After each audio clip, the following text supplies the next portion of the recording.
principios inspiradores en materias más puntuales como familia, sucesorio, contratos. Entonces hoy día vamos a ver los principios básicos del derecho civil. Nos vamos a quedar ahí. Una forma de entrar en este tema, una forma de comenzar en este tema, es darnos cuenta que en realidad cuando uno estudia principios, a priori suele ser un tema un tanto volátil, un tanto vago, porque los principios no tienen una numeración taxativa que sea objetiva, que uno pueda decir los principios inspiradores son 5, son 8, son 10, sino que cada texto, cada apunte, da su propia visión de cuáles son los principios inspiradores que uno debiera manejar. Por lo tanto, hay dos conclusiones que tenemos que sacar de partida. Una, que efectivamente no hay una cantidad taxativa de principios, ¿ya? Por lo tanto, no podemos nosotros decir, vamos a estudiarlos todos. Vamos a estudiar varios, pero de ahí a decir son todos, nunca van a ser todos. Uno puede tomar textos como el libro de Carlos Ducci, y en el libro de Carlos Ducci aparecen 4 principios, pero por otro lado uno puede mirar los apuntes del profesor Orrego, ya hay 114 principios. Entonces, es una cuestión que va a depender mucho del punto de vista. Y la otra conclusión, importante también, es que no hay ningún principio que sea el más importante. No hay un ranking objetivo. Cada uno podrá tener su opinión sobre cuál cada uno de nosotros cree que es el más importante de todos. Pero eso, insisto, es una visión subjetiva. Lo que pueda ser más importante para ustedes puede no ser el más importante para mí. Es cierto que uno tiende a calificar como el más importante la autonomía de la voluntad. Y lo más probable es que si uno tuviese que jugársela para declarar que alguno sea el más importante, probablemente lo más común es irse un poco por ese camino. Pero, insisto, eso es subjetivo. Por lo tanto, vamos a ver nosotros varios de los principios, pero no todos, porque insisto que no hay un concepto de todos. Y segundo, el orden en que vamos a ver los principios no significa nada. No crean que es un orden de importancia o un orden de prelación o algo parecido. Eso para que lo tengan. Bien, vamos a comenzar. Partamos con la autonomía de la voluntad, que es como el principio que va a estar en cualquier texto, en cualquier apunte, uno de los principios más tradicionales. Vamos a partir por ahí. Llamado también, hoy en día, autonomía privada. Algunos textos ya no lo llaman autonomía de la voluntad, sino que lo denominan la autonomía privada. El llamarlo de una forma distinta obedece principalmente a que la doctrina moderna sostiene que no es la voluntad la que es autónoma, sino que es la persona. La voluntad está en la persona y es en el fondo la persona la que es autónoma, y por lo tanto el principio es más bien llamado autonomía privada. Quedémonos aquí por un momento. ¿Qué concepto podemos dar en primer lugar? ¿Qué es la autonomía privada o autonomía de la voluntad? ¿Qué es conceptualmente? Claramente no hay un concepto legal. Estos no son temas que estén en la ley que uno los pueda recoger directamente de algún artículo.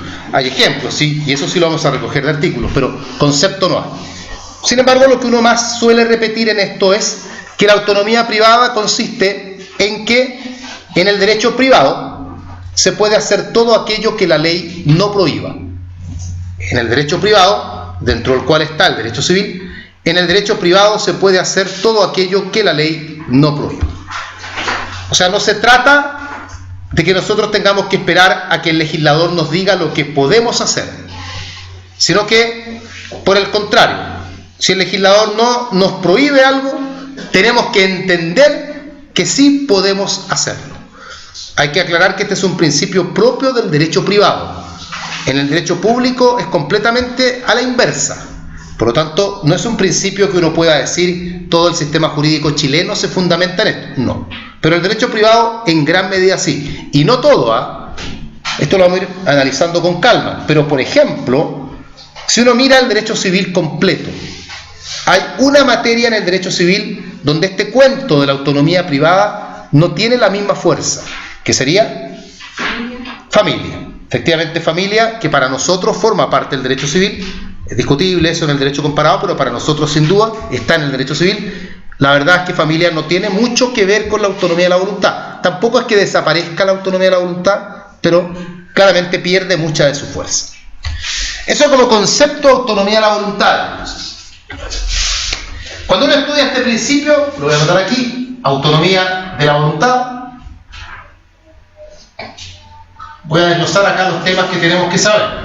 Uno entonces es el concepto. Lo otro que tenemos que saber son ejemplos, casos, manifestaciones, demostraciones de cómo este principio está inserto en nuestro código civil. Y aquí tenemos hartas cosas que podríamos decir. ¿Quién recuerda alguna materia o algún artículo? No tiene que ser un artículo específico, podría ser, claro, pero no tiene que serlo. O alguna materia en la que uno diga, mira, aquí está la autonomía privada, o autonomía de la voluntad.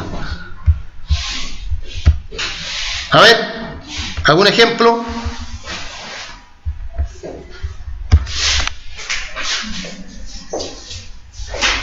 Que veíamos ayer respecto de las cauciones. ¿Pero qué? Pero una manifestación, porque todo tiene que ver en el fondo con la autonomía privada. Uno puede decir, bueno, yo contrato cuando quiero contratar. Claro, de alguna forma eso está motivado por esto. Pero ejemplos puntuales, porque esto se pregunta en examen. El matrimonio tiene muy poco autonomía de la voluntad. Y no lo digo en broma, lo digo en serio. Está la autonomía de decidir casarse o no, pero de ahí en adelante como que el legislador toma a los cónyuges y les dice, estos son sus derechos, estos son sus deberes, esto es lo que tiene que ocurrir patrimonialmente, sus hijos serán de filiación matrimonial, y no hay forma de evitar mucho aquí. Ya. Alexander dice el artículo 12 del Código Civil. Bien, como punto de partida está bien. ¿Alguien recuerda lo que dice el artículo 12? ¿O de qué trata el artículo 12? Que está en el título preliminar. Ayer no lo mencionamos, y en parte era porque estaba esperando mencionarlo hoy día. Es el que señala que, lo voy a resumir, los derechos que la ley confiere son renunciables. O sea, si a una persona se le confiere un derecho, el titular del derecho puede renunciar a él. Y esa es una manifestación de la autonomía de la voluntad, que una persona, cualquiera de nosotros, puede decidir renunciar a los derechos que la ley nos otorga. Claro está que la renuncia está limitada. Yo no puedo renunciar cuando está prohibido hacerlo, y tampoco podré renunciar cuando con ello vulnero el derecho de otra persona. Pero el artículo 12 es un buen ejemplo. Así tenemos, por ejemplo, uno puede renunciar al derecho, el comprador, por ejemplo, puede renunciar al derecho de reclamar por los vicios de la cosa, el vendedor podría renunciar a su derecho a cobrar el precio, en fin, los derechos en general son renunciables. También señala Alexander otro artículo que es como bien básico en esta materia, que es el 1545. Que si bien es cierto, no es que nos diga lo que podemos hacer o no, nos relata lo importante que es la voluntad. Cuando dice, y esto me imagino que lo habrán visto y tienen que saberlo de memoria, este es un artículo que hay que memorizar, todo contrato legalmente celebrado es una ley para las partes. O sea, nos recalca lo importante que es la voluntad. Nos dice que cuando nosotros decidimos contratar, algo que lo hacemos voluntariamente, al contratar vamos a tener que cumplir con el contrato tal como cumplimos con la ley. No es que el contrato sea una ley, pero es una alegoría. Así como tú eres respetuoso de la ley, con ese mismo celo tienes que respetar lo que hayas contratado. Incluso el mismo artículo agrega: todo contrato legalmente celebrado es una ley para las partes y no podrá ser invalidado sino por consentimiento mutuo o por causas legales. Entonces vuelve a resaltar la autonomía privada ahí mismo, porque el artículo también nos indica que las partes que han contratado también de común acuerdo podrían dejar el contrato sin efecto. Hasta ese punto llega también la fuerza que tiene la voluntad. Uno decide contratar y con ello genera un vínculo obligatorio, y si las partes quieren dejar sin efecto el contrato, también pueden hacerlo voluntariamente. El artículo, más adelante aprenderemos, comete un pequeño error porque da a entender que las partes lo que hacen es invalidar el contrato, como queriendo decir que lo van a declarar nulo, y no es así, porque en el sistema chileno la nulidad no la pueden declarar las partes. Lo que las partes hacen es dejarla sin efecto. Eso se llama más precisamente resiliación, y que es lo que menciona, sin darle ese nombre, el artículo. Otro ejemplo, y que está muy relacionado con lo que acabamos de decir, y que también lo menciona Alexander, es el artículo 1567, que es un artículo bastante largo, que señala cuáles son los modos de extinguir, y en el encabezado se vuelve a referir a la resiliación. Vuelve a indicar que un contrato puede ser dejado sin efecto por la voluntad de las partes. Y paradojalmente vuelve a cometer el mismo error. Y acá lo comete de forma más vehemente. Porque dice que las partes consienten en darlo por nulo. Lo que ahora sí es un error ya mucho más claro. Las partes no pueden declarar la nulidad. Obviamente lo que el artículo quiere decir es que las partes deciden de común acuerdo dejar sin efecto todo. Otra manifestación de la autonomía de la voluntad es el artículo 1444, que está vinculado con los elementos que puede haber en todo acto o contrato, y que es una materia que la estaremos viendo pronto ya, haciendo relación particularmente con los elementos accidentales, que son aquellos elementos que se incorporan en un acto o contrato por la voluntad de las partes. Elementos que no van a estar incorporados por ley, sino que van a estar entregados a que las partes voluntariamente decidan incorporarlos. Ahí podría estar un plazo, la condición. Un compañero por ahí, Carlos, menciona la cláusula penal, también la cláusula penal estaría dentro de eso. En fin, podemos indicar artículos, ahora lo voy a hacer en forma mucho más general. Tenemos también materias como la cuarta de libre disposición en materia sucesoria.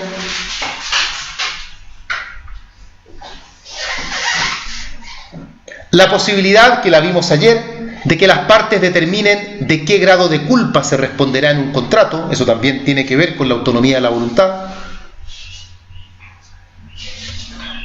Miren, en el fondo, en todas aquellas materias donde uno encuentre que la ley nos diga que las partes podrán modificar esto o modificar aquello, esas son manifestaciones de la autonomía de la voluntad.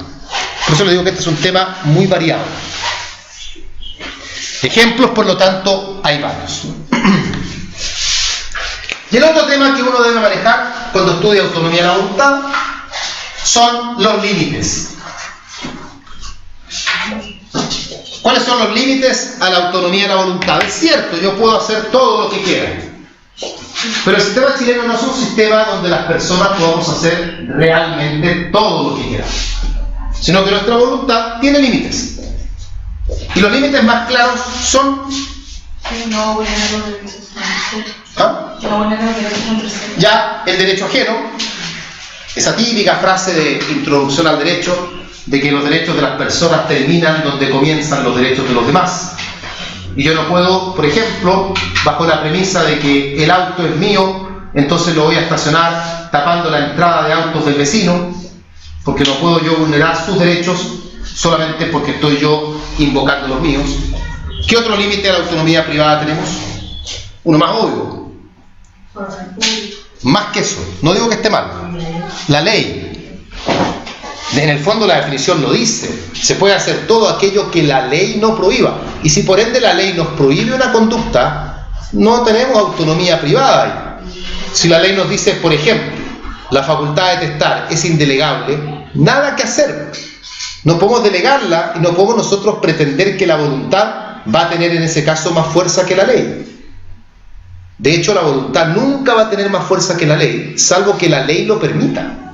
Cuando la ley dice, por ejemplo, la renta se pagará mensualmente a menos que las partes pacten algo distinto. Perfecto, ahí la ley deja que la voluntad participe. Pero a veces la ley no permite que la voluntad participe. Se prohíben los fideicomisos sucesivos. Nada que hacer. No se puede. Y la autonomía de la voluntad no puede contrariar eso.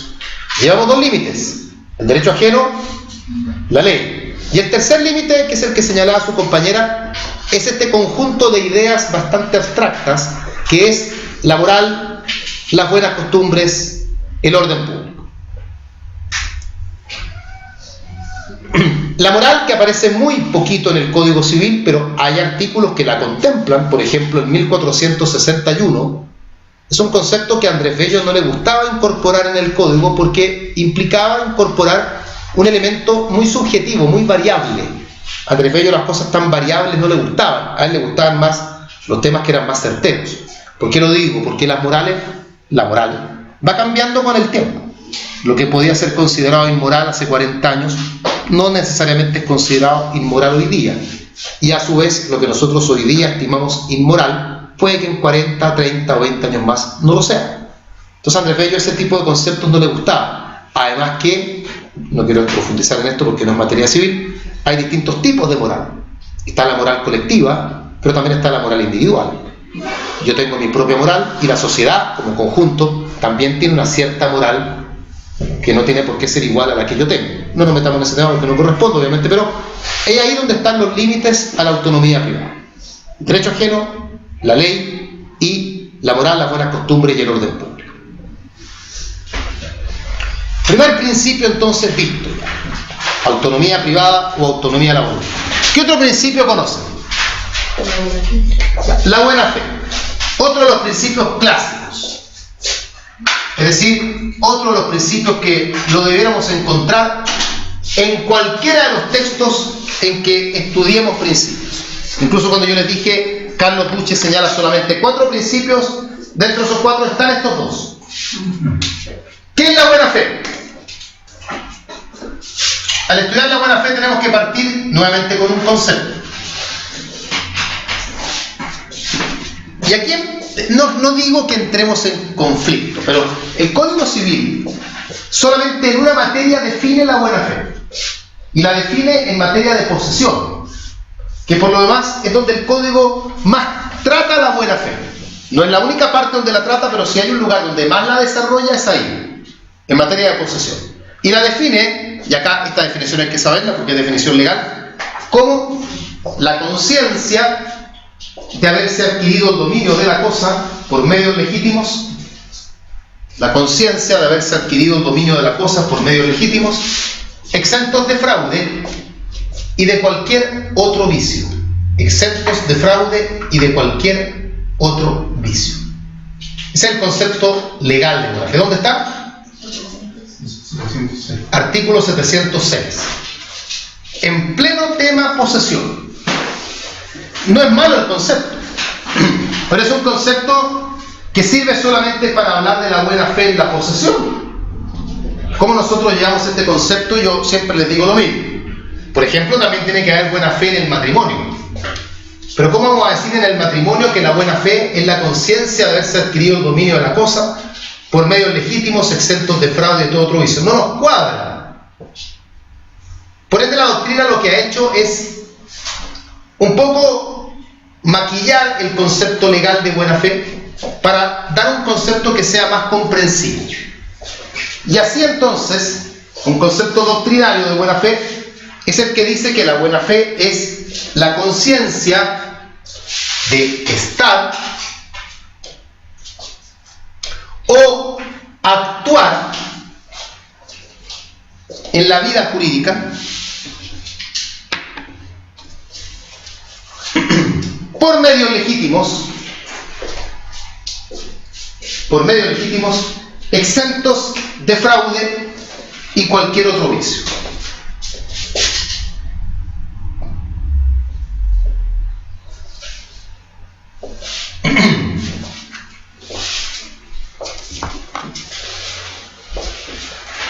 Ahí tenemos entonces el concepto de buena fe.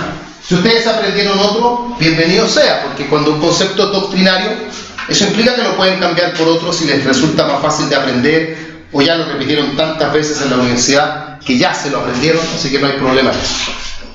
Sigamos con el estudio de la buena fe. Luego el concepto viene clasificación de la buena fe. Particularmente, lo de la clasificación apunta a que, en un tema que también es doctrinario, la doctrina señala que la buena fe hay que mirarla en 2 sentidos. Por un lado está lo que la doctrina llama el estar de buena fe. Estar de buena fe. A lo que se le denomina también buena fe subjetiva.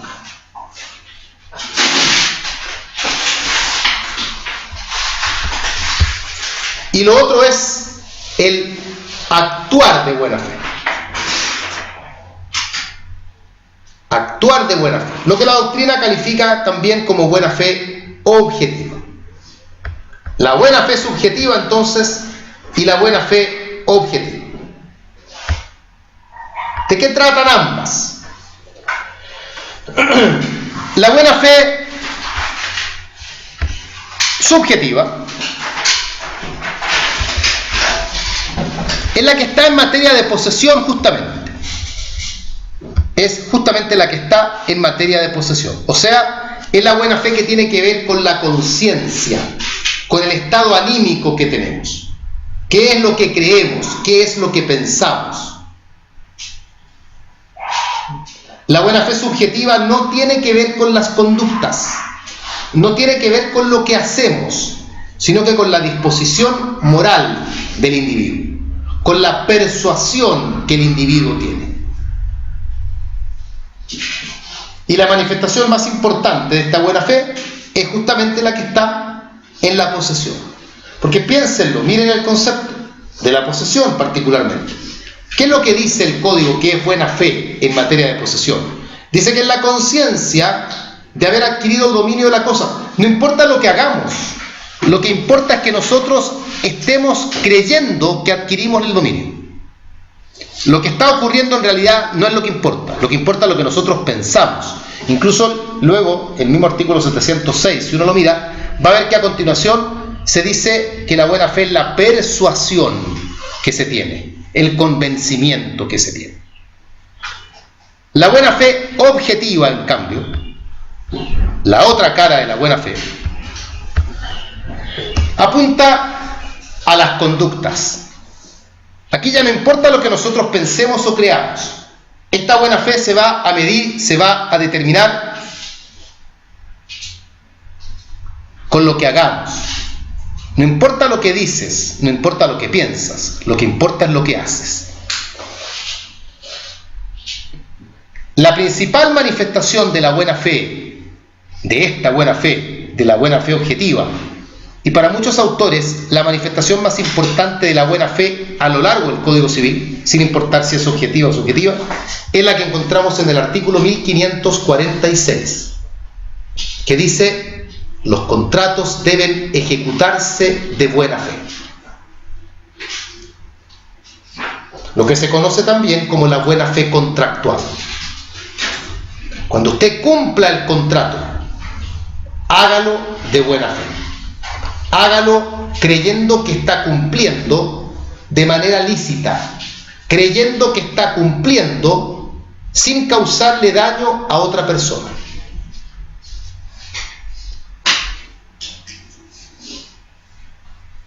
Breve paréntesis. Este artículo, el 1546, ha sido criticado. No porque esté malo lo que dice. Efectivamente, los contratos deben ejecutarse de buena fe. Ese tema está fuera de discusión, digamos, es evidente. Sino que ha sido criticado por lo siguiente. ¿Alguno de ustedes sabe lo que es el íter contractual? ¿Estudiaron eso alguna vez en la universidad? Íter es una palabra latina que significa camino. Y probablemente lo van a recordar por un concepto que es el de iter crimini, el camino del delito, el camino del crimen. El íter contractual es el camino del contrato. En el fondo es cuáles son las etapas que uno puede descubrir en un contrato, en la vida de un contrato. Y en la vida de un contrato uno puede descubrir 3 etapas que están claramente diferenciadas, que son la preparación del contrato, donde están todo lo que son las tratativas preliminares, cuando las partes están tratando de llegar a un acuerdo, tratos negociales previos, tiene varios nombres en doctrina.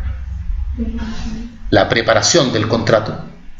La segunda etapa es la etapa de celebración del contrato, que opera cuando las partes ya han llegado a la decisión de contratar y por ende celebran el contrato. Y la tercera etapa es la etapa de ejecución, cuando las partes ahora van a tener que cumplir con las obligaciones que nacen del contrato. 3 etapas ¿En cuáles de ellas creen ustedes que tiene que haber buena fe? Esto es como preguntar el cabello blanco Napoleón. En las tres. Uno debe estar de buena fe en los tratos negociales previos, uno debe estar de buena fe cuando celebra el contrato, uno debe estar de buena fe cuando lo ejecuta. Sin embargo, ¿qué es lo que dice el 1546? Dice que la buena fe tiene que estar presente solo en la tercera etapa, porque dice que los contratos deben ejecutarse de buena fe. Y no menciona que la buena fe también debe estar presente en la preparación y en la celebración. ¿Por qué no lo hace? ¿Por qué Andrés Bello no consideró las otras etapas? ¿Por qué solamente se refirió a la etapa de la ejecución? Simplemente porque las otras etapas no están en el Código Civil. El Código Civil no trata la preparación ni trata la celebración. Esos temas están tratados ¿dónde? En el Código de Comercio, bajo el tema, que lo veremos también cuando llegue el momento, la formación del consentimiento. Por lo tanto, el Código Civil parte con los contratos ya celebrados ya. Y por ende, desde ese punto de vista, es justificable que Andrés Bello solo se refiera a la buena fe en la ejecución de los contratos. Siguiendo con el estudio de la buena fe, luego de ver el concepto y la clasificación, es bueno también referirse a algunos casos, ejemplos de materias donde esté presente la buena fe. Ya sabemos dos ya. La posesión, sabemos también que la buena fe está presente en los contratos.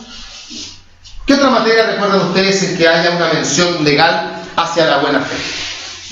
Pero que tenga mención legal, no que ustedes crean que uno deba estar de buena fe, porque al final uno en realidad tiene que estar actuando de buena fe siempre. La muerte presunta, donde el Código también trata a la buena fe, especialmente para señalar que la mala fe será castigada, refiriéndose en este caso a la mala fe para aquellas personas que pidieron la muerte presunta a sabiendas de que la persona estaba viva, por ejemplo. También aparece la buena fe en las prestaciones mutuas. También está presente, y la tendremos que ver cuando llegue el momento, en la acción pauliana.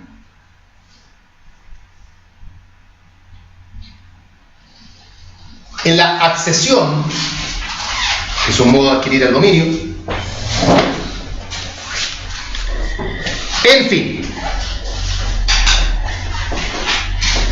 Ahora, dos puntos para cerrar el estudio de la buena fe. Uno, generalmente lo que uno puede recoger de la ley es que se suele siempre premiar al que actúa de buena fe y castigar al que actúa de mala fe. O sea, el Código está estimulando la buena fe y castigando la mala fe. Esa es una constante y es lógico que tenga que ser así. Y por otro lado, no olvidar que en materia probatoria la buena fe se presume. Por lo tanto, a priori, la buena fe no habría que probarla. Lo que sí habría que probar es la mala fe. O sea, como regla general, uno puede decir, la buena fe se presume, la mala fe deberá probarse. Sin embargo, eso es solo una regla general porque hay excepciones. Hay casos en que hay que probar la buena fe. Por ejemplo, en el mandato. Algo había dicho por ahí Alessandra en WhatsApp. Y así también, por el contrario, hay casos en que se presume la mala fe. Por ejemplo, cuando se invoca error de derecho. El mismo artículo 706 que lo menciona por ahí Alexandra. Ustedes deben recordarlo probablemente. El error en materia de derecho constituye presunción de mala fe. Lo volveremos a ver en todo caso cuando estudiemos el error más adelante. Ya, todo esto entonces en cuanto a lo que es este principio, que es el principio de buena fe. Otro principio, cambio de principio. ¿Cuál recuerda?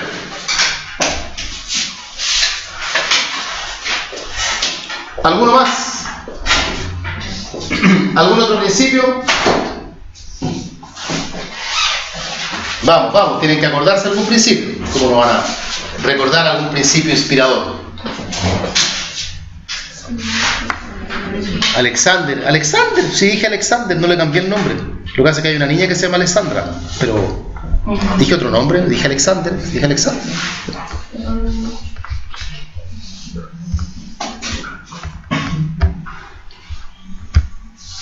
Ya, Alexander dice la responsabilidad. Otro principio entonces. También este principio lo menciona Carlos Ducci, o sea, podemos considerarlo como uno de los principios más emblemáticos del derecho civil. A esta altura de la materia, muy poco lo que tenemos que hablar de responsabilidad. Este es un gran tema, ya, porque la responsabilidad, para algunos de ustedes, incluso en la universidad, tiene que haber sido un ramo completo, un curso de responsabilidad. Para otros es parte integral de contratos, la responsabilidad contractual y la extracontractual paralelamente. Es hacia allá donde va el tema. Aquí, por lo pronto, me interesa al menos ver el concepto. ¿Qué es la responsabilidad? Al margen de lo que puede significar en el lenguaje castellano coloquial, porque si uno lo mira en el diccionario, uno puede encontrar que la palabra responsabilidad está asociada por lo menos con dos grandes ideas. Por un lado, la responsabilidad como virtud, es decir, cuando nos queremos referir a aquella persona que es ordenada, que cumple con las cosas que se propone. Nosotros decimos, este alumno da sus pruebas en la fecha, viene a todas las clases, es un alumno responsable. Este niño ordenó su pieza, limpió sus juguetes, comió, se bañó y se acostó. Es un niño responsable. Pero también podemos tomar la palabra responsabilidad en el sentido de responder por nuestras conductas. ¿Quién me responde a mí por lo que me han hecho? Y ahora, ¿quién responde por esto? ¿Quién es el responsable de haber roto este jarrón? ¿Quién es el responsable de haber rayado la pared? ¿En qué sentido se acerca el concepto de responsabilidad jurídicamente hablando para nosotros? El segundo. Para nosotros la responsabilidad en el derecho no está exaltada como una virtud. Cuando nosotros decimos el deudor es responsable, no queremos decir que el deudor cumplió precisamente, ni que sea un ejemplo de virtud, sino que todo lo contrario. Vamos a definir entonces la responsabilidad diciendo que es la obligación que tiene una persona de reparar los daños que ha causado,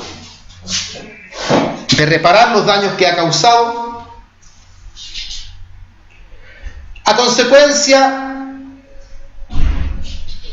de un hecho ilícito,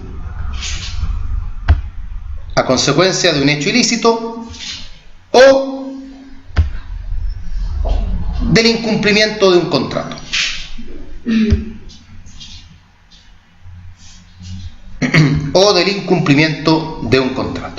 Ese es un concepto que ustedes lo podemos cambiar más adelante. De momento el concepto general es un concepto que tiene que ver además con lo que está vinculado con la responsabilidad civil, porque hay distintos tipos de responsabilidad. La penal, por ejemplo, no tiene nada que ver con esto, pero responsabilidad siempre en el fondo jurídicamente tiene que ver con cómo una persona debe enfrentar las consecuencias de sus actos. Y civilmente nosotros somos responsables a través del pago de una suma de dinero, porque la responsabilidad civil, ¿en qué se transforma al fin y al cabo? En indemnizar. Nosotros no respondemos pidiendo disculpas, no respondemos cumpliendo alguna penitencia extraña, respondemos pagando. Te causé un daño, ¿cuánto te pago? Listo, te estoy respondiendo.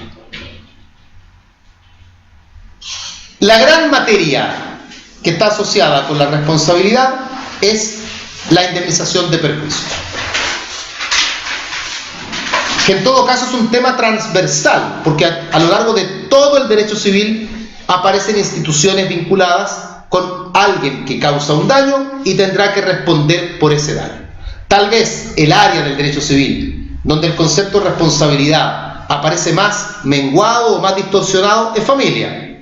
Porque obviamente en familia, salvo en ciertos temas, pero en general no hay indemnizaciones de perjuicios. Si una persona es condenada, por ejemplo, por un divorcio culpable, perfecto, se disuelve el matrimonio, pero como consecuencia de que este matrimonio se disolvió porque el marido le fue infiel a la mujer, el marido no tiene que pagarle nada a la mujer, a título de indemnización, quiero decir.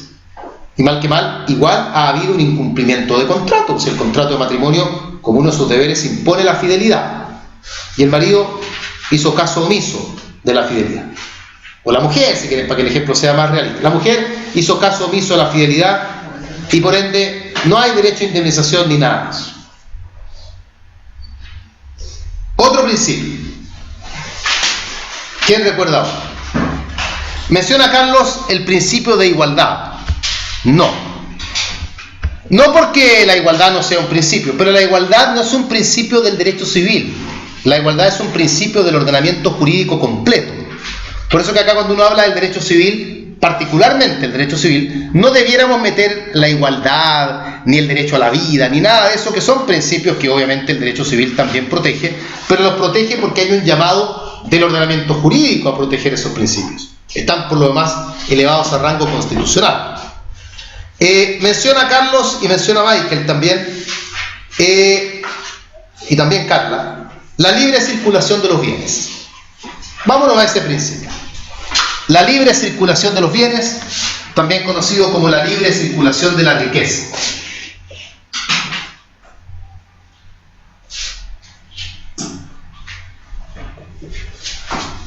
Aquí no hay un concepto como tal, pero hay que entender en qué consiste. ¿De qué se trata el principio de la libre circulación de los bienes? Una noción básica, podríamos decir. El legislador tiene especial interés en que los patrimonios de las personas circulen, o sea, que las personas tengamos la posibilidad de celebrar actos sobre nuestros bienes. Usted quiere vender su casa, véndala. Usted tiene un auto y lo quiere regalar, regálelo. O sea, usted con su patrimonio, con sus bienes, en principio haga lo que estime pertinente. Y el legislador, en principio, no le va a colocar trabas para que usted haga circular su patrimonio. Está asociado con la economía de mercado, está asociado con la idea de que en el fondo el derecho civil tiene un arraigo tremendamente patrimonial. Y está por el otro lado la idea de que si los patrimonios eventualmente se estancan, como que el derecho civil empezaría a perder gran parte de su importancia. Tanto así que históricamente, esto ya no está en el código, ya ustedes lo tienen derogado, pero históricamente hablando, cuando ocurría que ciertas personas ingresaban a algunas órdenes religiosas, donde tenían como consecuencia de aquello que desprenderse de todos sus bienes y quedar con lo opuesto nomás, y no podían celebrar contratos, no podían adquirir bienes ni nada, la ley tenía una institución para esas personas que era, ¿cómo se llamaba? La muerte civil. Y decía, estas personas civilmente ya no existen, porque al no tener un patrimonio que puedan hacer circular, civilmente no son irrelevantes. Y esa es la muerte civil, que puede que en alguna oportunidad la hayan visto en el código, porque están derogados los artículos y hayan dicho, ¿qué diablo será esto? ¿Qué será la muerte civil? Tenía que ver con eso. Hoy esos artículos ya no están derogados porque su lugar fue ocupado por otra institución que es de hace unos 3 o 4 años, que es la Declaración Judicial de la Muerte, que la pueden encontrar si miran el código. Esto está en los artículos 95, 96 y 97, si no me equivoco. Declaración Judicial de la Muerte. Es una buena manera también de viendo si tienen los códigos actualizados o no. Si esos artículos están derogados, el código no está actualizado. Bien. Casos o ejemplos de este principio. Vamos a ver los casos y ya vamos a hacer un breve.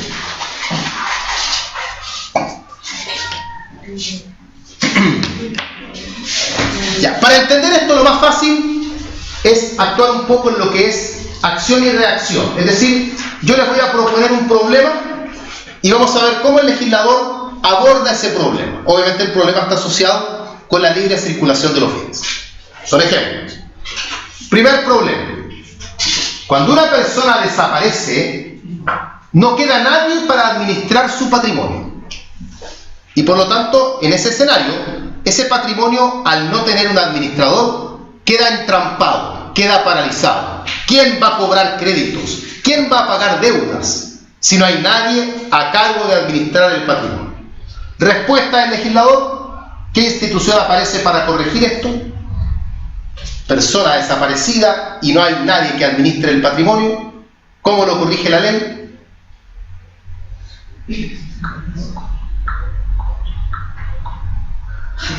¿No? Nadie. La muerte presunta. La muerte presunta no es una institución que tenga fines para que la gente diga quiero cerrar un capítulo de mi vida. No, tiene un fin netamente económico. Por eso es que a lo largo de cada etapa de la muerte presunta, lo que más le importa a la ley es ver quién administra y cómo. Durante la mera ausencia administran estos, luego se concede la posesión provisoria, administran estos, y así sucesivamente. La muerte presunta está basada en el principio de la libre circulación de los bienes. Segundo problema. Carla había dicho muerte presunta por ahí también. Cambio el escenario, cambio el problema. Ha muerto una persona, pero como no ha habido todavía ningún heredero que haya aceptado la herencia, no hay nadie que la esté administrando. Este patrimonio que ha quedado luego de la muerte del causante, que debiera ser administrado por los herederos, porque herederos hay, pero como los herederos no tienen plazo para aceptar o repudiar, ahí están los herederos todavía cavilando si van a aceptar o repudiar. Bueno, ¿y quién administra mientras tanto? De nuevo la misma historia. ¿Quién paga las deudas? ¿Quién cobra créditos? Institución para corregir aquello. Herencia yacente. Donde la ley dice, bueno, mientras los herederos se deciden, vamos a nombrar a un curador para que administre este patrimonio, que se llama justamente el curador de la herencia yacente. Otro ejemplo. Nuevamente muere una persona. Y como bien sabemos, el patrimonio que ha dejado el causante debe ser administrado por los herederos. Lamentablemente no hay herederos.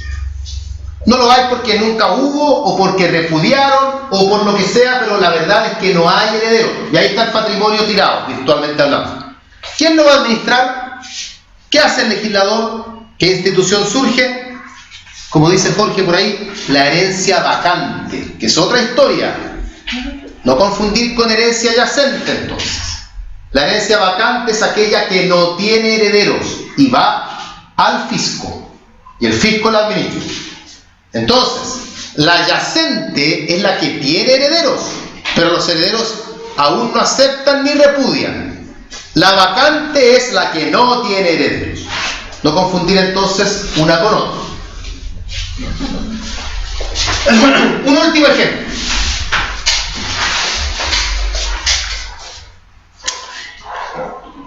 Problema. Tenemos una comunidad. Es decir, hay varias personas que se han dividido cuotativamente el dominio de un mismo bien. Hay una comunidad. El problema de las comunidades es que los actos de enajenación en las comunidades tienen que efectuarse por unanimidad. Y eso evidentemente traba la libre circulación de los bienes. Tenemos un caballo que le pertenece a 5 personas, 4 quieren vender y una no se vende. Y ahí no hay mayoría. Tiene que ser por unanimidad. ¿Cómo trata el legislador de corregir este problema? Por ejemplo, señalando que la acción de partición no prescribe. O sea, no importa cuánto tiempo tú estés en comunidad, siempre se puede pedir la partición. La acción de partición es la acción que se intenta para disolver la comunidad. También en el mismo escenario, el legislador señala que para pedir la partición basta con que la pida un comunero. No tienen que estar todos de acuerdo. Porque si no, entonces el problema sería el mismo al final. Tenemos 100 comuneros, 99 no quieren partición y uno si quiere, se hace la partición. Y dentro del mismo tema, y aquí terminamos, al break, el propio código señala que si se quiere voluntariamente formar una comunidad, porque vamos a aprender que hay comunidades que son involuntarias, como por ejemplo la comunidad hereditaria, pero hay comunidades que son voluntarias, personas que quieren estar en comunidad. La ley dice que las comunidades voluntarias tienen un plazo máximo de duración y es de 5 años. ¿El plazo máximo de qué? De duración. Eso se llama el pacto de indivisión. Cuando se pacta indivisión, el pacto no puede durar más de 5 años. La idea es que no estés en comunidad para siempre.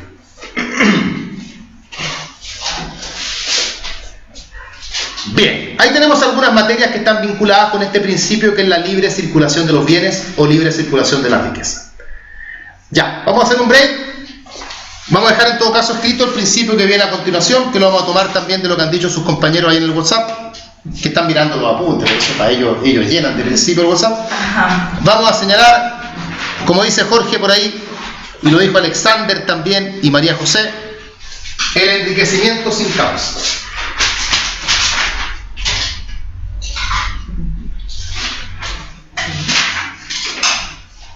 No nos queda tanto hoy día.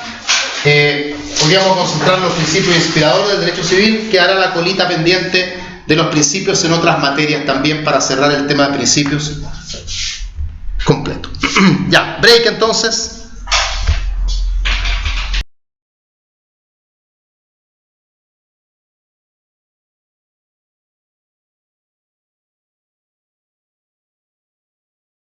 Siempre se le ha llamado el principio del enriquecimiento sin causa.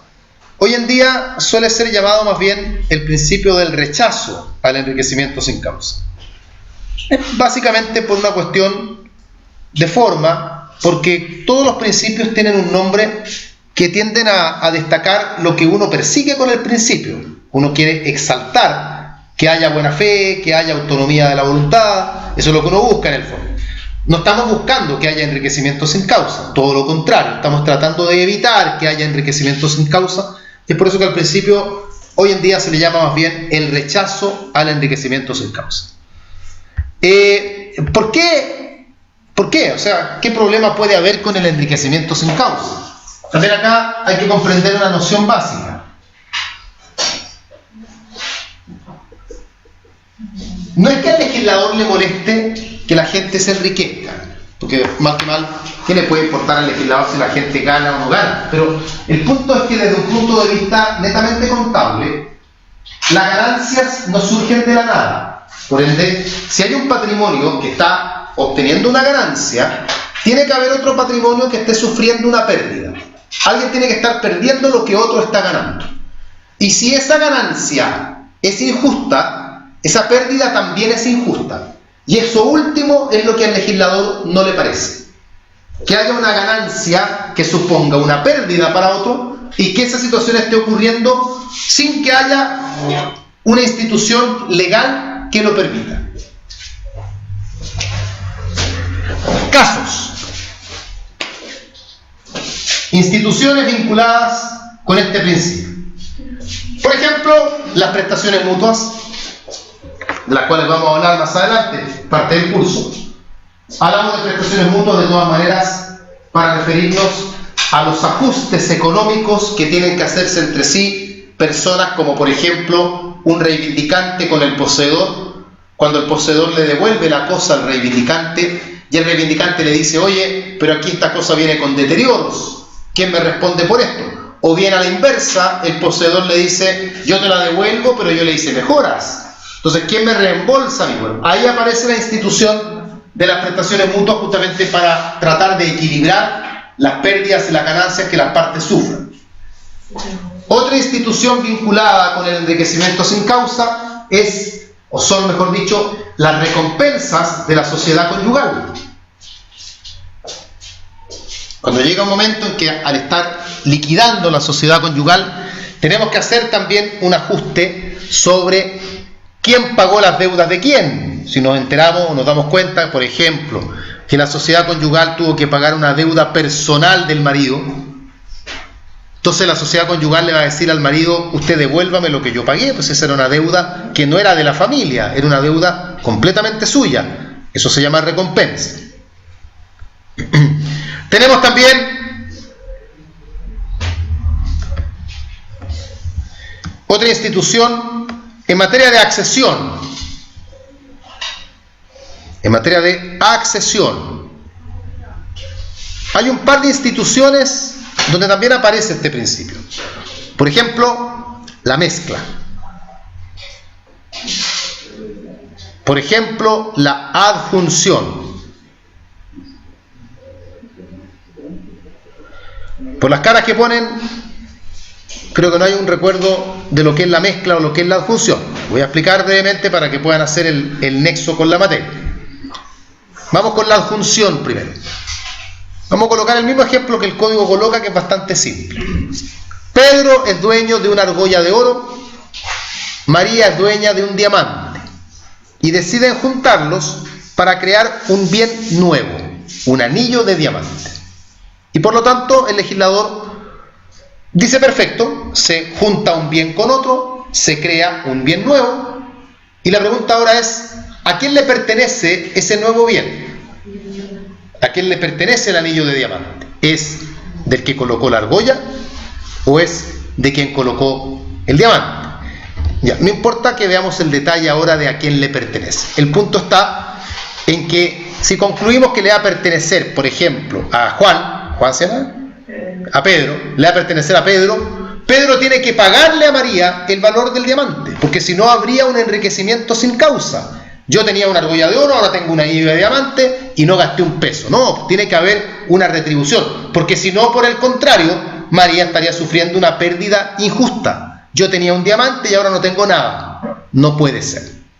¿Por qué eso se llama adjunción? Se llama adjunción porque los dos bienes que se han unido son susceptibles de ser separados. Luego podría desmontarse el diamante de la argolla y separamos los bienes. Cuando los bienes que se juntan se pueden separar, se llama adjunción.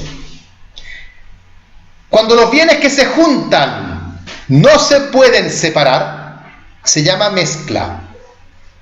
La idea es la misma que la anterior, solo hay que cambiar el ejemplo por que se han unido dos cosas que luego de unidas ya no se pueden separar. Una receta de cocina, por ejemplo. Juan colocó harina, María colocó huevos y Pablo colocó leche. Hicieron panqueques. Y ahora los panqueques, ¿de quién son? Hay que aplicar la misma regla anterior. No importa de quién sean, porque no nos vamos a meter en eso, pero sean de quien sean, en principio el que se apropia del bien deberá pagarle a los demás el valor de lo que aportaron. ¿Por qué esto es mezcla? Porque ya no se pueden separar ya. María no puede decir: me voy a llevar mis huevos de vuelta. No, ya están en la mezcla, ya está el panqueque, ya los huevos no son susceptibles de ser separados para poder volvértelos a dar, no los mismos huevos. A eso me refiero. Eso se llama mezcla. Felipe me dice una pintura. La pintura es otro tema. La pintura pasa a lo que se llama la especificación, que es otro tipo de accesión también, pero que no lo voy a dar como ejemplo acá para no enredarlos. Cuando yo con pintura ajena hago un cuadro porque yo lo pinto, por ejemplo. El código habla de que una persona en un trozo de mármol ajeno hace una escultura. Y uno después se pregunta a quién le pertenece la escultura. ¿Le pertenece al dueño del mármol o le pertenece al que la hizo? Y ahí el código también va entregando reglas. Y también hay que pagar. Si concluimos que la escultura va a ser del escultor, perfecto, pero él tendrá que pagarle al dueño del mármol el valor del mármol. Y si viceversa sucede, habrá que pagar también. Por eso les digo que ahí aparece este principio del enriquecimiento sin causa. Llevamos 5 principios. Otro principio de estos principios inspiradores es la protección a la familia. La protección a la familia.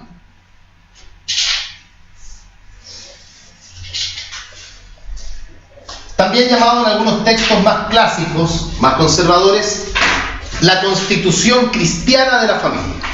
es otro nombre que también pueden haberlo estudiado con esa denominación. Hoy ya no se habla mucho en esos términos, pero aún lo pueden enseñar. La Constitución Cristiana de la Familia. En el fondo, este es un principio que es bastante obvio lo que quiere decir. Corresponde a entender que al legislador civil le interesa proteger a la familia. También hay que manejar acá una noción básica. Nos vamos a quedar en este momento con tratar de explicar lo que es la familia. Porque ¿qué es la familia? La ley chilena no define familia. Tenemos todo un capítulo que se llama Derecho de Familia, pero Derecho de Familia no define lo que es la familia, objetivamente quiero decir, un concepto legal. Y por ende uno acá puede hacer una disquisición teórica sobre lo que debe entenderse por familia y en fin. Solo puntualizar lo siguiente, porque esto lo vamos a conversar con más calma cuando estemos en Derecho de Familia. Uno puede entender a la familia desde dos puntos de vista. Uno puede mirar a la familia desde el punto de vista de los afectos, lo que los autores denominan la familia subjetiva.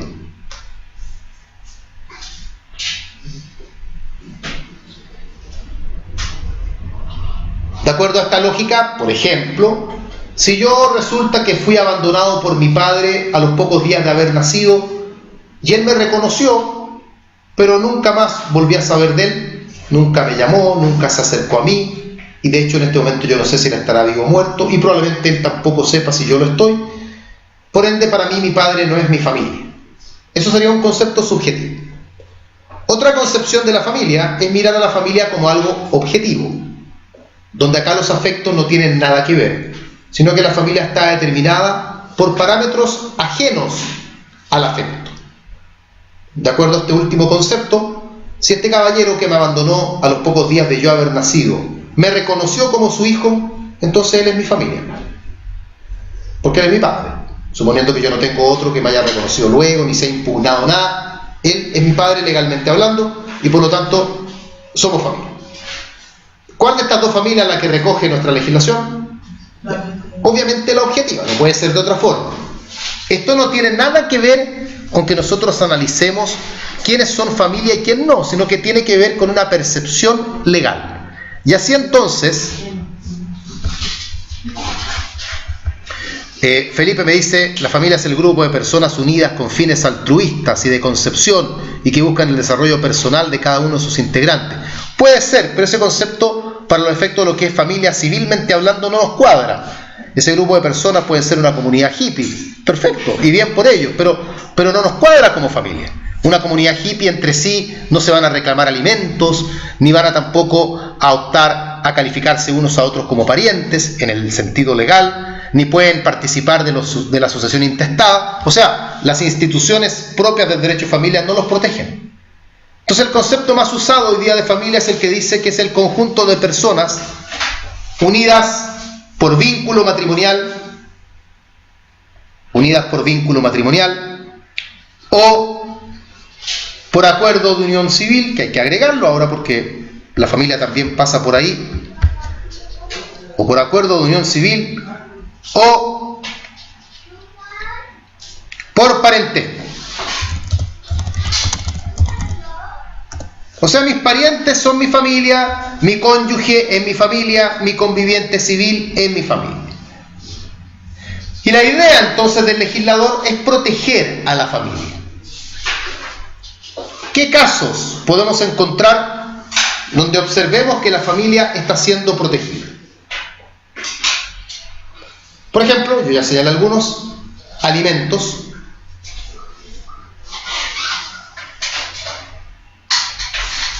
órdenes de sucesión,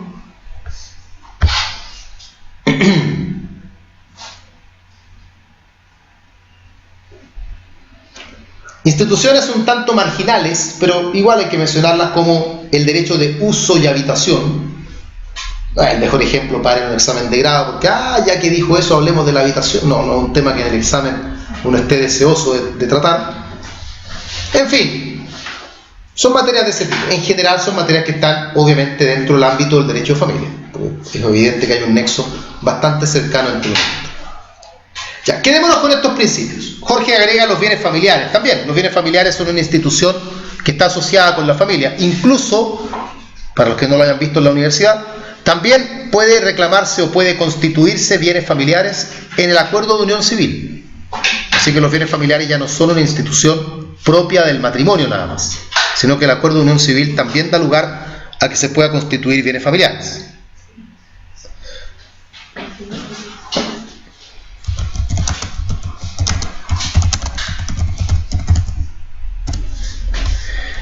Bien.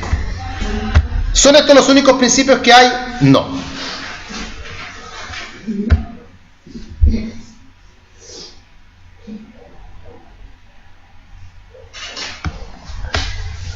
Mencionemos, sin entrar en el detalle, ¿qué otros principios conocen?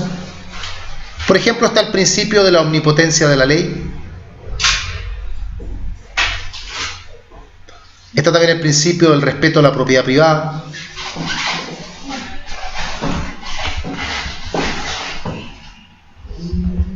Está el principio de igualdad entre chileno y extranjero. En fin, sí. Y uno puede encontrar principios por todos lados también.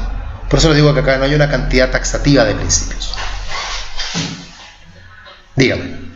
En el principio de omnipotencia de la ley, ahí uno podría criticar eso, porque la ley no es omnipotente, porque alguien puede decir que afecta a derechos fundamentales. Claro que sí. No, pero uno cuando da el nombre de los principios generaliza, porque también uno podría decir la voluntad tampoco es tan autónoma siempre. Entonces, ¿ves? Entonces, por eso te digo, la idea de la omnipotencia de la ley reside un poco en comprender que por lo menos en el derecho privado, al final la ley es la que tiene la última palabra. Este es un principio netamente positivista, es un principio que fue elaborado por Planiol. Planiol señalaba, de forma un poco tajante tal vez y un poco dura, pero Planiol decía, en el derecho, no solo en el derecho civil, sino que en el derecho en general, todo comienza y todo termina en la ley. No, para él no había más fuentes de las obligaciones que la ley, no había más fuentes del derecho que la ley lo era todo. Y de alguna manera el legislador chileno también recoge algunos atisbos de esa idea. Por ejemplo, el artículo 10, cuando te dice los actos que la ley prohíbe son nulos y de ningún valor.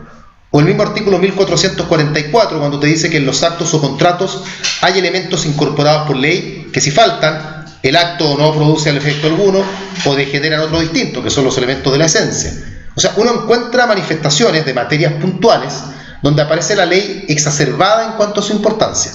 Ahora, es evidente que al hablar de ley no estamos hablando de la ley solamente como ley. También se entiende la Constitución, en fin, todo tipo de norma legal. Entiendo lo que tú dices, porque también existe el concepto de las leyes injustas. Una ley que puede atentar contra una garantía fundamental, por ejemplo.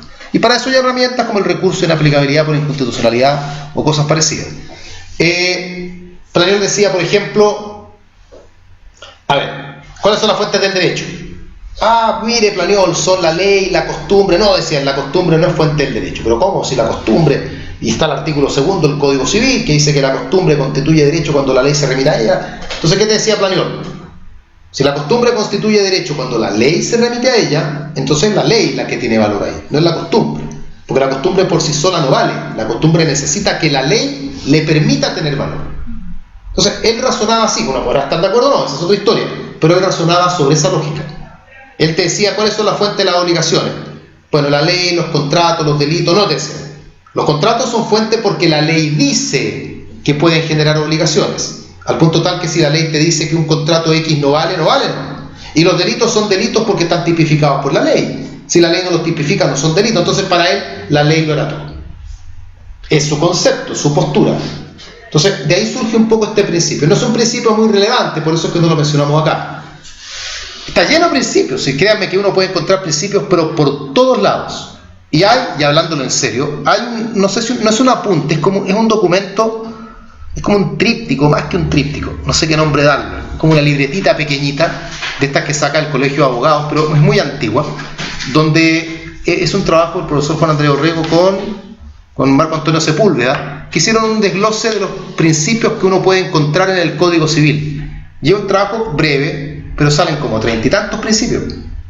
Y tampoco lo agotan todos, y ellos advierten además que no están agotados todos, porque es un tema que está constantemente cambiando. Esto que hemos visto son los principios más básicos y los más clásicos además. Difícilmente algún profesor les va a cuestionar estos principios. Ahora, vamos a ver principios más novedosos cuando entremos en materias más puntuales. Por ejemplo, un contrato, vamos a ver la intangibilidad de los contratos. Y obviamente en materia de familia tenemos que hablar de la protección al cónyuge más débil, la coparentalidad, la corresponsabilidad, el interés superior de los hijos. En materia sucesoria, el principio del grado, el principio de la igualdad de derechos, en fin, que son principios pero puntuales de ciertas áreas. ¿Ya? Bien, recordando entonces que no hay ningún principio que pueda ser calificado como más importante, y solo para cerrar en ese punto, don Avelino León, padre, señalaba que para él el principio más importante de todos era la protección a la familia. Porque él decía que la familia, dado que es el núcleo fundamental de la sociedad, si no se protegía a la familia, no había sociedad, y si no había sociedad, el derecho era una herramienta completamente inútil. Y por lo tanto, desde el punto de vista de la dependencia, lo más importante en el derecho era proteger a la familia. Ese era su punto de vista. La mayoría sostendrá que el más importante es la autonomía privada.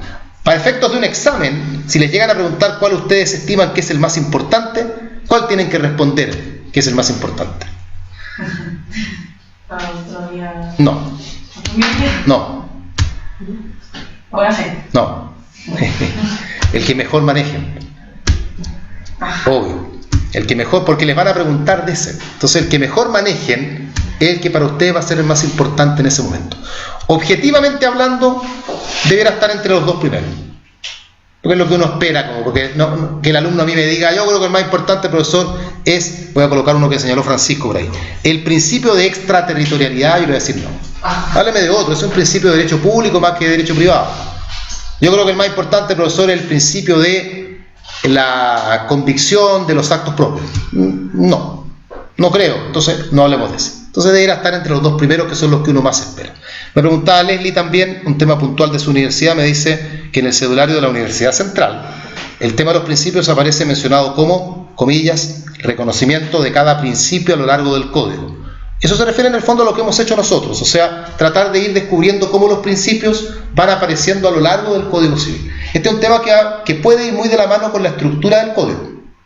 Yo cuando tomo examen de grado, que ya este año no estoy tomando exámenes de grado porque estoy dedicado a esto, pero cuando tomo exámenes de grado, una pregunta que a mí me gusta mucho hacer es tratamiento de los principios dentro de cada libro. Entonces que el alumno sepa, por ejemplo, el libro segundo trata de bienes y que me diga qué principios puede encontrar en ese libro. Donde estaría la buena fe, por ejemplo, en la posesión, el enriquecimiento sin causa en la accesión, la autonomía de la voluntad en el concepto de dominio, cuando se dice que el dominio se ejerce de forma arbitraria, en fin. Entonces eso pasa a formar parte ahí también de eso. Yo hago muchas preguntas vinculadas con la estructura.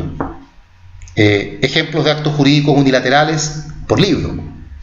Importancia de distinguir entre muebles e inmuebles por libro. Ejemplo de actos solemnes por libro. Cuando yo di el examen de grado había una pregunta que hacía la profesora Helga Marchand, que es una pregunta que está un poquito tal vez rota en el tiempo ya. Ella le gustaba mucho preguntar, hábleme de la palabra natural a lo largo de los libros del código. Entonces la referencia estaba hecha porque en el libro primero estaban, por ejemplo, los hijos naturales. En el libro cuarto estaban las obligaciones naturales. En el libro tercero estaban en el libro segundo, perdón, las servidumbres naturales. Entonces la palabra natural, ¿cómo aparecía en cada libro? No, ya, profesora Helga ya no está tomando examen. Ya. No sé si seguirá de jueza, está de jueza en el 23 civil, pero puede que ya haya jubilado incluso la profesora. Entonces eso. Sí. ¿Cuál es la pregunta el 21 meses? Sí, ex jueza, ya ex. Bien. ¿Cuál es la pregunta que más descoloca al alumno? La pregunta que más descoloca al alumno es la pregunta que el alumno no espera, porque uno está acostumbrado como alumno y está esperando que la pregunta sea algo estructurado. Que me pregunten, qué sé yo, la posesión, concepto, característica, que es como yo estudié y como yo aprendí. Pero cuando el profesor se pone creativo, nos ponemos creativos realmente los profesores, y hacemos esas preguntas que se nos ocurrieron en el momento, ahí los alumnos quedan tirados.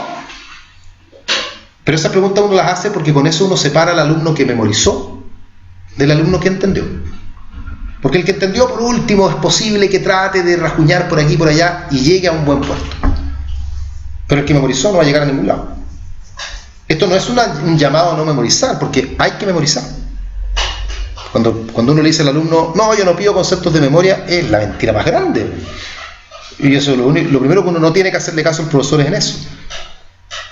La memoria forma parte importante. Los conceptos son de memoria, hay cosas que son de memoria, pero hay que entender también. Es un equilibrio entre ambas cosas, porque también memorizar sin entender nada no es la idea. Pero bueno, ya por hoy estamos listos entonces. Les recuerdo que mañana no hay clases. Le había dicho que le iba a confirmar. Les confirmo entonces, mañana no hay clases, porque la reunión que tengo es a las 7:30. Entonces, a pesar que el colegio de mi hija está acá al lado, haríamos 40 minutos de clase, andaríamos corriendo, entonces creo que no tiene mucho sentido.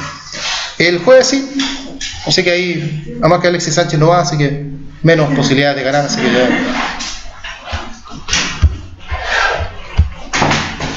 Cualquier cambio les aviso, ¿ya? Bien. ¿Ya la agregué? Está listo.